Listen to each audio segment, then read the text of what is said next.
सर्व केसेसच्या तपासासाठी वेळ निश्चित आहे आणि या केसमध्ये आपल्याकडे तपासासाठी फक्त 90 दिवस आहे. जय हिंद मॅडम. मॅडम, CCTV फुटेजमधून 5 लोकांचे क्लिअर फोटो मिळाले. Good, very good. सूरज, आता नॅटग्रिड ॲपमधल्या फोटो मॅच फीचरचा वापर करून आरोपींचे फोटो सर्च करून ते मॅच करण्याचा प्रयत्न करा. Yes madam. पण मॅडम, फक्त एका ॲपमुळे अपराधी कसे सापडणार? हे कसं काय शक्य? पाटील, नॅटग्रिड ॲपमधला फोटो मॅच फीचर म्हणजे फेस रेकग्निशन सिस्टीम आहे. यात ना अपराधी आणि संशयित व्यक्तींचा मोठा डेटाबेस आहे. इथे आपण आपल्या सस्पेक्टचे फोटोज चेक करू शकतो. जर त्यांचा रेकॉर्ड यात असेल तर आरोपी शोधणं सोपं नाही का होणार? अरे वा मॅडम. पाटील, ही नव्या भारताची स्मार्ट पोलीस सिस्टम आहे.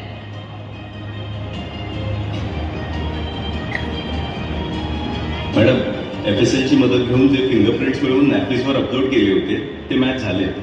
That's excellent. विनोद, त्या व्यक्तींची नावं, पत्ता आणि इतर डिटेल्स काढून फाईलमध्ये टाका आणि ICGS मध्ये सर्च करून त्यांचे ऑल्टरनेट फोन नंबर्स, गाडी नंबर वगैरे सगळे डिटेल्स मिळवण्याचा प्रयत्न करा. Okay madam. मॅडम, आता हा नफीस काय? नफीस नाही हो पाटील, नॅफिस. ही NCRBची एक योजना आहे ज्यामध्ये सगळे जिल्हे, राज्य आणि एन्फोर्समेंट एजन्सीजकडून गुन्हेगारांच्या फिंगरप्रिंट्सचं राष्ट्रीय स्तरावर संग्रहण केलं जातं. फिंगरप्रिंट आयडेंटिफिकेशन प्रणाली सुद्धा आता इंटिग्रेट झाली आहे. यामध्ये 1 कोटींपेक्षा जास्त अपराधांचा फिंगरप्रिंट डेटाबेस आहे. आणि हो, फक्त एवढंच नाही आहे. आता CRPI ॲक्ट 2022 अंतर्गत ज्याला अटक होते त्याच्या बायोमेट्रिक रेकॉर्डचंही संकलन केलं जातं. मॅडम, ICGS मधून त्यांचे alternate mobile number, bank details आणि व्हेकल डिटेल्स देखील मिळाले. गुड जॉब विनोद. मोबाईल नंबर ट्रॅक करून लोकेशन शोधण्याचा प्रयत्न करा. Yes madam. मॅडम, मुख्य नियंत्रण कक्षाच्या CCTV कॅमेऱ्यामध्ये आरोपी आसिफ गेटवे ऑफ इंडियाच्या एका जवळच्या दुकानामध्ये काहीतरी विकत घेताना दिसलाय. व्हेरी गुड संगीता, ही खूप मोठी लीड आहे.